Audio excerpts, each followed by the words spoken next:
the desert, bright and sunny, lived a cactus, prickly and funny. He sighed with a tug.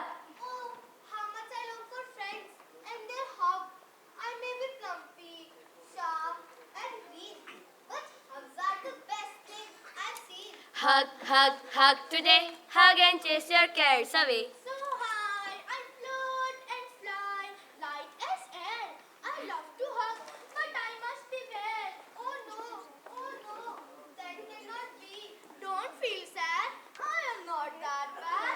Come to me for a jhampi. Ay caramba, ay caramba, ay caramba. Juicy and red, round and sweet. Hugging you would be a treat, but you prickle, sharp and strong. I won't last long. Oh dear, I'll wait to see. Don't feel sad, I'm not that bad. Come to me for a jhampi. Ay caramba, ay caramba, ay caramba. I slither and slide in my soft warm, but your spines are soft. I am just a worm. I'll keep on hoping, though I'm sad. Don't feel sad, I'm not that bad. Come to me for a jhampi. Ay caramba, ay caramba, ay caramba. Then came the hedgehog, prickly too, with tiny feet and nose of blue. Cactus dear, don't wear a frown. He was spiky all around. I can hug you snug and tight with that feet all right. Oh hooray! Oh joy! This is true. A prickly friend is best for you. Hugs can be big, hugs can be small. Some can't hug. That's okay at all. Now cactus and hedgehog, side by side, played game with laughter, far and wide. It's fun, hedgehog, but here's the truth. We need more friends. Yes, it's these sharp thorns that we got to shed away. New friends will come to laugh and play. So off they went, both side by side, to beat the owl, so wise, so wide. Hoo hoo, you want to be thorn free. Magic can do it. Zap and poof, but pain will come. That's the proof. We'll bear the pain, just make it so. But friends to love us, thorns must go. Thorns be gone, sharpness flee. Let them smooth as silk now be. Now soft and smooth, without a spine, they ran, shouting, all is fine. Now we can hug without fuss. Hooray, hooray! I can hug you, hug with cheer. You're soft and safe, no fear. I can't alarm, it feels so right. Nothing to perfect now. So all of them hugged, laughed, and played, not knowing what price must be paid. But late that night, the cactus faced a horrid dream. Giraffe came, much scratch. A piece was eaten, spines scratched. Cactus dear, I tried to hunt but lost my skills. No food, no safety, life is tough. This smooth music is not enough. I've lost my water, I feel so dry. Without my thorns, I surely die. Let's find the owl and plead again. Bring back our thorns, though they cost pain. Hoo hoo, so now you learn through the pain. I'll give thorns back to you again. Be proud of the things that make you you. Spikes return, sharp and bright. Protect these two with all their might.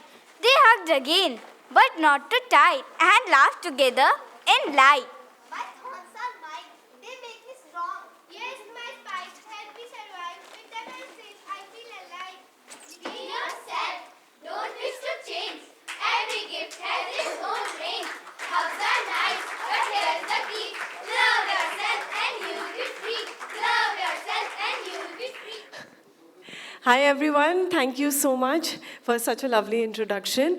A big round of applause to each of the children that have participated and here in the audience. A big special mention to Cheshire Home. I think I'm going to look at Zumba differently from now on. You know, it's just absolutely amazing. mind-blowing. So Neil, coming to Cactus Wants a Hug, I think when I was reading it, what the part that hit me most was the empathy behind it. We live in such a digitized world where everybody is so disconnected. I think we're staring more into our screens than we are into, say, each other's eyes, for example. So just the sheer loneliness that this little cactus feels in wanting to just hug. I feel that, I'm sure you'd agree that human touch is really, really necessary. Sometimes you don't even need words. You just need to be felt, right? Yeah, I mean, it's the oldest thing, right? A hug. Yeah. It's simple. Everyone wants a hug. And Underrated. even a cactus hug, yeah, absolutely underrated. Yeah. Absolutely. So why was it a cactus? Why not, say, a porcupine or a hedgehog? Well, I work with art directors from advertising that I've worked with, and I try to find something that works in their style. And this art director of mine used to draw a lot of cactus. Okay. I mean, he used to draw them abstract. But I thought I'd like to work with him, so I started thinking of cactus. And then, of course, to bring it into a kid's story, you couldn't do abstract stuff. So Yeah. I started thinking about a cactus. And I thought, yeah, this cactus sits in the desert all by himself. And I tried to get into character, so I started imagining his life as a cactus and what would be his biggest need. And he's probably lonely, and then I thought, yeah, maybe he wants a hug, but it can't be easy asking for a hug as a cactus. So that's where it sort of went from. So the That's why cactus came first, or did the concept of the cactus wanting a hug? The cactus came first. The I started cactus. thinking about a cactus and started thinking about what his life would be. And then kind of from there, Cactus Wants a Hug. Cactus being lonely is not such an interesting title. Yeah, As the hug opposed to just Cactus kind of Wants a draws Hug. you Yeah, to it. you're Like, kinda why the oh, hug? Yeah. Yeah. So that's why. So, okay, tell me, the concept of the cactus wanting a hug, was it because of, don't judge me for this, but like somebody, maybe a prickly hug that you may have gotten, or why specifically a hug? Why not any other emotion? Well, hug's the oldest form of, this thing. You don't need to exchange words. You don't need to know each other's language. You Yeah. don't need to know anything. You can just hug. And it cuts across everything. So that's why the hug. So if it could give a one-line message to the kids, what would your cactus want to say? That you can get a hug. Yeah, no, besides the hug. That was generic. Besides the hug. Like, see, there is an underlying Well, there's very... someone for everyone. There is someone for everyone, and that's you got to. And there's several messages. I'm gonna say several. No, messages say that, here. because I love the message that the kids of Him Jyoti put out, which Absolutely, be yourself. was, Yeah. be yourself, love Yeah. you for who you are. Yeah. I think that's very important, especially with Instagram today, where everybody is trying to ape and be someone that they're not. Absolutely. Which is why, we're seeing, sadly, a lot of, suicides and self-harm and things like Yep, that. yep. So I really, really enjoyed that message to say that love yourself for who you are, however. And I think that was portrayed even with the cactus on, when they did make it kind of smooth. Correct. Yeah. They just didn't feel like It didn't work, themselves. yeah. So, okay, tell me, why specifically children's books? I started writing children's books because my son asked me for a bedtime story. I used Okay. to read him bedtime stories, and he was like, "Read me a bedtime story," and I was super tired. So I was kind of lazy, actually. That's the birth of my writing career. You being lazy is... Laziness, yeah. So I didn't want to walk across, pick up a book, bring it back, have him reject it, which he usually does, and say, no, not that one. Get another one, reject that, and then 5 books later, he's like, okay, maybe that one. So I just made up a story on the spot. And then I thought, that was The Short Giraffe, my first book. Yeah. And in the morning, I thought, that's not a bad story. So I wrote it down, and I begged and pleaded with my art director to draw it up, and then sent it to publishers, and they, Australia's top publisher picked it up in a jiffy. So I was like, oh, that's pretty easy. so I thought, yeah, I'll start writing kids' books. So was That's it the how advertising background that kind of pushed you into, hey, I can do this? Well, yeah, absolutely. I mean, we kind of break it down. We work in teams in advertising, so you have a copywriter and an art director, and you always work together, and you think of ideas, and you think of crazy stuff. You have license to really think of mad stuff. I've thought of the maddest stuff.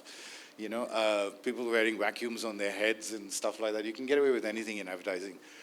So there was always that, and applying it to kids' books, I just felt it was just a simple, natural fit, you know. So what was the craziest, maybe, advert that you've done?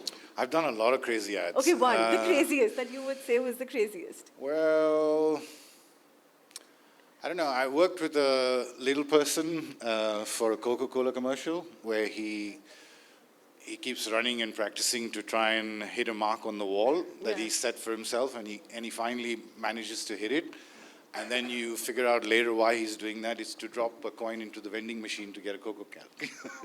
You The know, Coke so- and Pepsi one, right? the Coke one. No, this is just a Coke one. So it was, and I worked with this amazing guy who's been in Lord of the Rings and who's been in all these movies. Little guy, he's about that big, but his personality was bigger than anyone you could ever meet. He's directing a black comedy, all of this stuff, you know.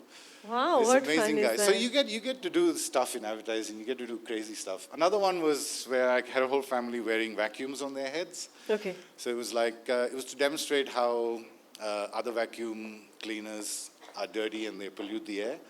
So we just had them wearing vacuums. And this particular brand was obviously the best because that's what you were selling, right? Yeah, it was lots of fun. Advertising is lots of fun, Yeah. if you can.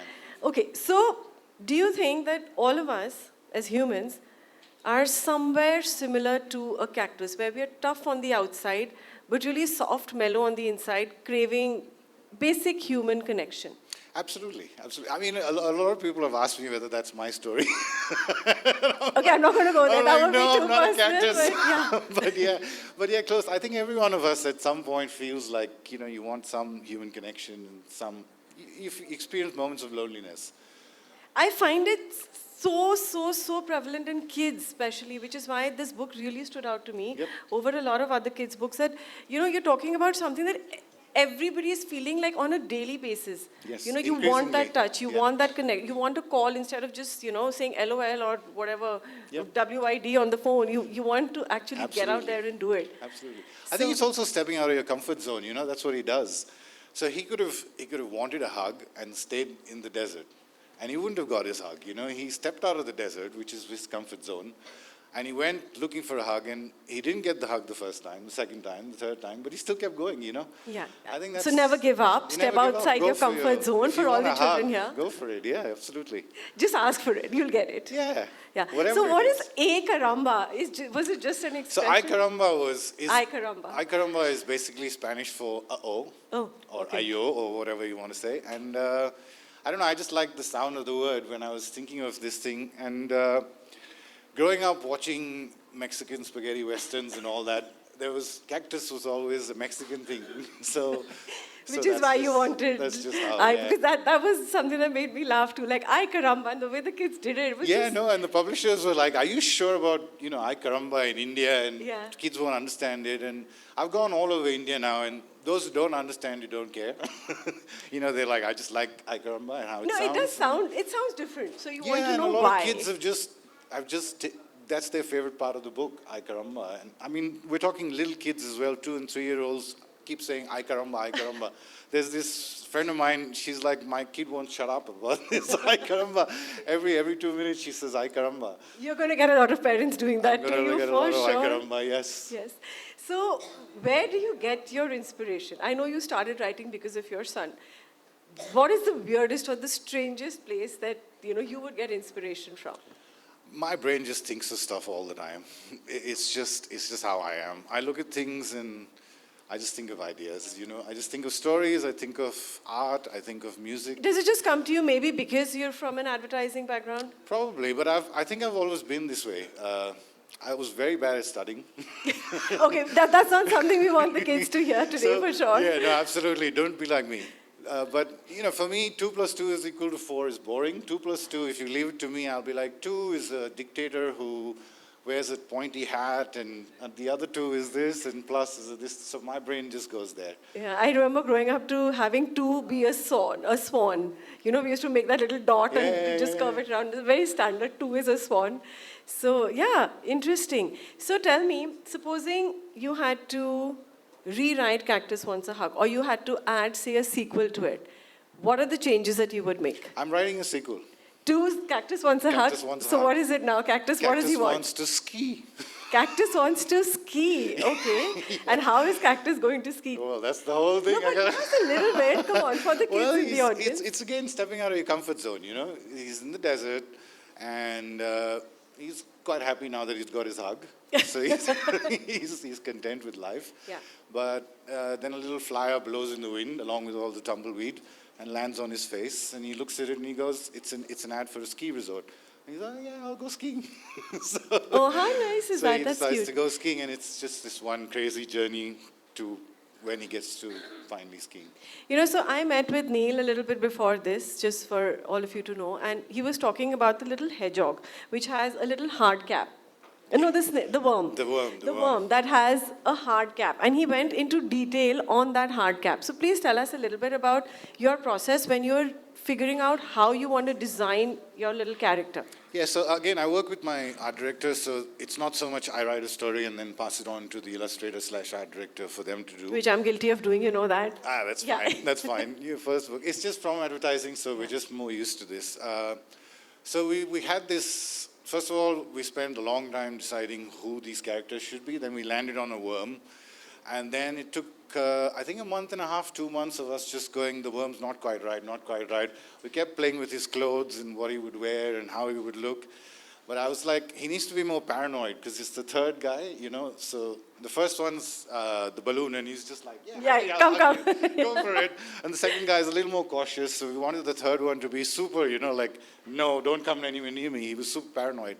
And we kept going, how do we make him paranoid? And then finally we landed on a hard hat, you know. It was like, so he's so paranoid that he wears a hard hat all the time because he's worried that something will fall on him. So, okay, why these specific? Like you had a balloon, you had a worm. So I'm sure you must have, there is some method to your madness. Now I know you enough to say that. So why these particular kind of characters? Well, they're the likely to inflict the most damage from cactus, you know. I mean, like a balloon. Balloon, yes, would. Yeah, totally. Yeah. Then we were like something soft and, you know. So you were just playing around with whatever tomato, was yeah. coming to you. Yeah, I know. It was quite this thing. And then the worm was just like, we want something different. And then after the worm, there's a donut.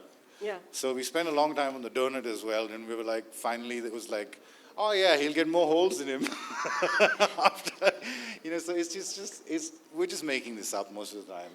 And it's just, yeah. So it goes creativity, along. I think, you can't say that AI is killing creativity because, you know, a lot of people tell me that as a writer, AI is going to take over your job. And I always say that no, it can't. Because yes, it can help increase productivity, but it can't write for me. It doesn't know my life story to put my thoughts in. Is that the same for you? Or do you guys use... Yeah, I mean, I've always tried to be unique and original.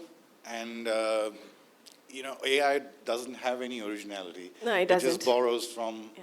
It takes this book and takes that book and that illustration, mixes it all together and does that. Yeah.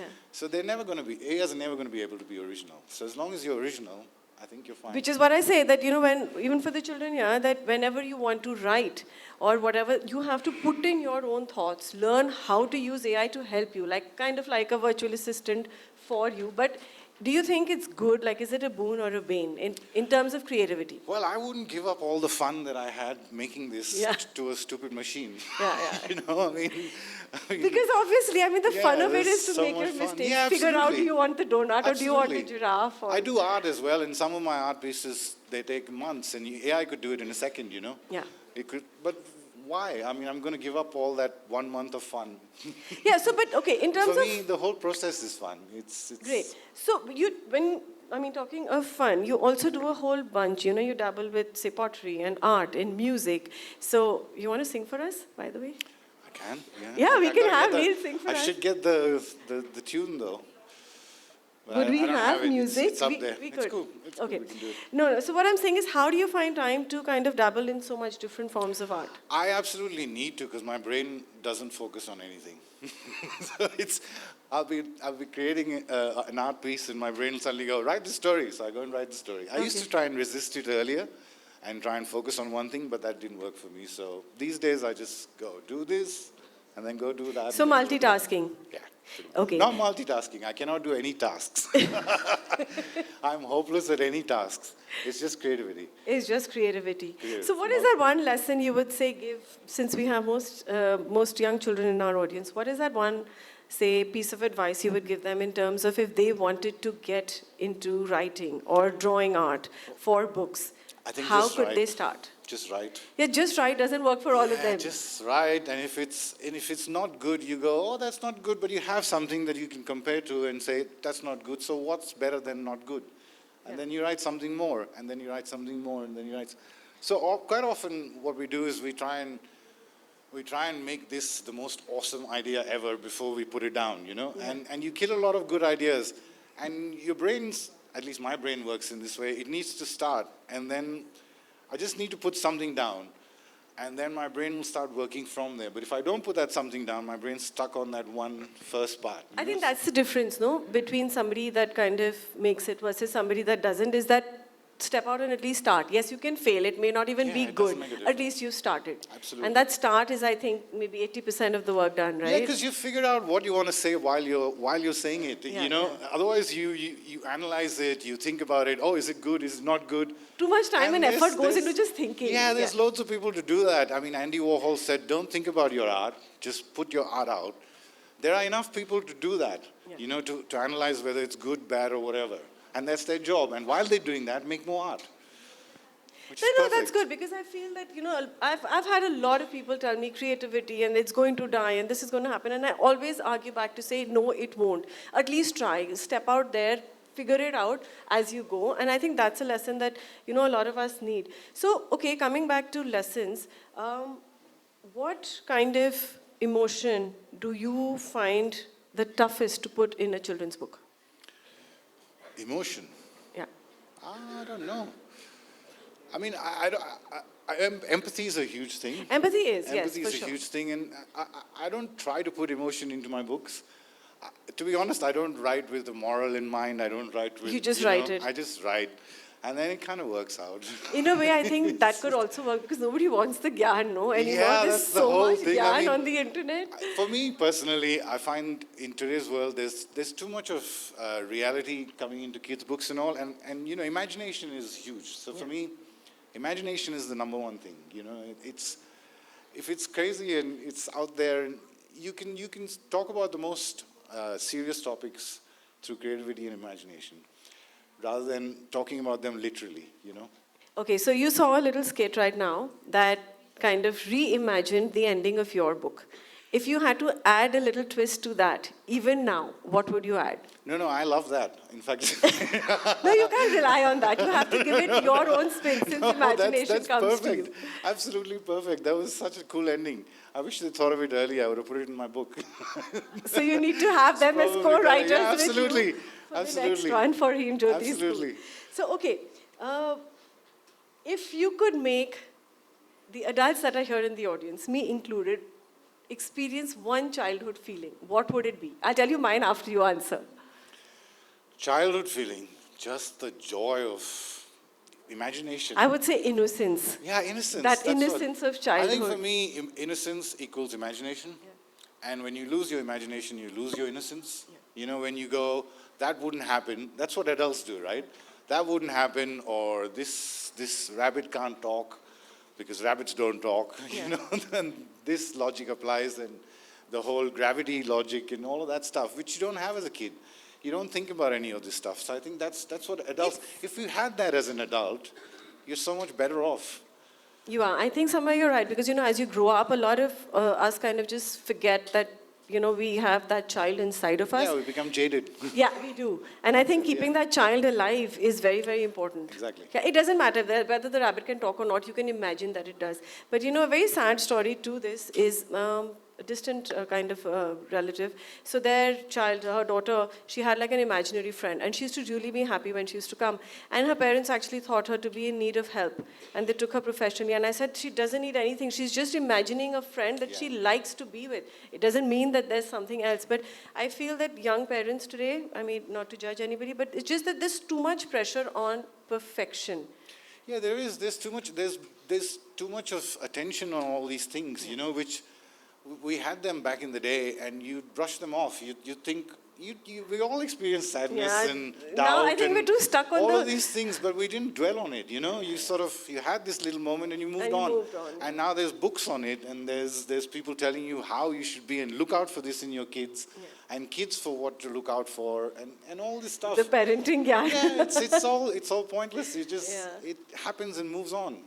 I think you dwell on it, and then you suddenly, the child starts thinking, oh, maybe this is an issue actually, when it's not. It's not an issue at all. We put too much pressure. Too much I pressure, think. yeah. You know, which is why I think children's books are absolutely the need of the hour today. Absolutely. Where you want to kind of just talk and just forget about everything else and just get back into books. Correct. Which I know people say that, you know, people aren't reading books, they're not buying books, but I think that isn't really so true, because when you visit a bookstore, I still see kids. It's coming back. It's coming back. Coming back in a Yeah. big way. There was a which is bit great. of a lull, but I'm still seeing it. And children's books, particularly, I'm seeing a comeback there. So I guess great sight. Yeah, absolutely. that. Books and play.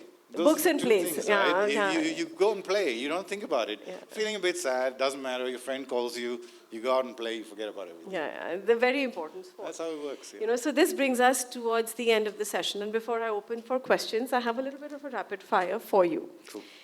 Hypothetically, if your cactus had an Instagram bio, what would it be? Looking for a hug? That would be amazing. In fact, I'm going to do that. Yeah, Just- you could have that travel cactus. Travel the world. You and better hug credit people. me for that. Done. Okay, so if Cactus Wants a Hug became a movie, who do you think would voice the cactus? Who would voice the cactus? Whoa, that's interesting. Jack Black? Okay.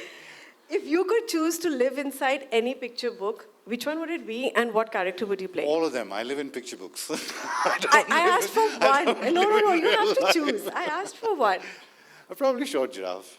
Short giraffe. Yeah, Okay. my first So you book. would be the giraffe. I would be one of the, not the giraffe, I would be one of the other giraffes who tries to get him up to that level. To the level. Okay. To the level. So finish this. A good children's story should make you dash. Laugh. Okay. Okay, and the last one. Who is that one hug that you'll never forget? The one hug. Yeah. I don't have any such one hug. Okay, take maybe 5. 5 hugs. Which 5 people, whose hugs would you never forget? Oh, okay, one hug, my kid. Yeah, There I you thought go, so. my Easy. kid. Okay, so can we please have a round of applause for Thank you Neil? so much. Thank you. And if any of you have questions, we'd love to take them up. Children? Questions? Oh, you got questions, come on. No questions? No questions? Anybody? I asked you questions? He answered so many questions. Come on, I one can of ask you. you questions then. Will you answer questions? Yeah, Neil, go If for you it. don't ask Ask. questions, I'll ask you questions. So you better ask questions. Quickly. No? Okay, for you, I'll ask you. For you, okay? So do you think that everybody needs a hug? Yes. No? Who said no? Who said no right now? I Who want to doesn't hear the deserve no. a hug? Okay, you want to go with your question? No, I don't have a question. You don't have a really. question? Do you read books? All of you? Does anyone not read books? No? Great. How many books is too many books? No. Okay, which is the last story that you've read? And you can't say Cactus Wants a Hug. Which one? Last story that you've read, Harry Potter? Harry Potter? Yeah, you can say. The Cursed Child. What do you like in Harry Potter? Which character is your favorite? My favorite character are actually they are twins, Fred and George. You like, interesting. We fed the hungry caterpillar. Oh, nice. So what do you like? Is your caterpillar still hungry? This caterpillar is always hungry. Eating everything that comes. Awesome. Okay, last one. How many of you want to start writing? After listening to Neil, sir. How many of you are already writing? Or writing already? Yeah? What are you writing Put about? your hands up, put your hands up. Don't be shy. Upar karo aise. So what do you want to write about? Okay, I love the way he's thinking. About magical story. About magical story. Okay, fine. So when you write it, do send it to us. Okay, we'd love to read it. Okay, for you. His biography. Whose biography? My His biography. Oh, It's very boring. no, you get some real interesting, That is juicy amazing. stuff out of I will it. sit with you. Yes, okay. I'm writing action story. Action story. Well I'm done. writing. Yes. And who's the hero of your story? Who's the villain actually? Forget the hero. Yes. Villain's way more interesting. I don't think about villain right now. You wrote it? Hasn't thought about Hasn't thought about the villain. You thought of the hero? No, you're just writing an action story. Good. Good. Think of the villain, it's the most interesting part. You know, Marvel Comics, they used to draw the hero really quick and then spend months on the villain. Because the villain is way more fun to draw. Always the bad. Yeah, you wanted to say something? I can't hear you. You're writing emotional stories. Awesome. What's your favorite emotion? Happiness. How That's it. sweet. Okay, any other questions? Neil, sing for them. You promised me you would sing. Cactus wants a hug. Yes, he wants a hug. Cactus wants a hug, but I'm not giving him one. Cactus wants a hug. Yes, he wants a hug. Cactus wants a hug, but I'm not giving him one. 'Cause he's prickly and he's pokey. No, he's not very hug friendly. Cactus wants a hug. Yes, he wants a hug. Cactus wants a hug, but I'm not giving him one. Would you give him a hug? Because I'm not giving him one. Thank you. Cactus surely deserves that hug. Yeah.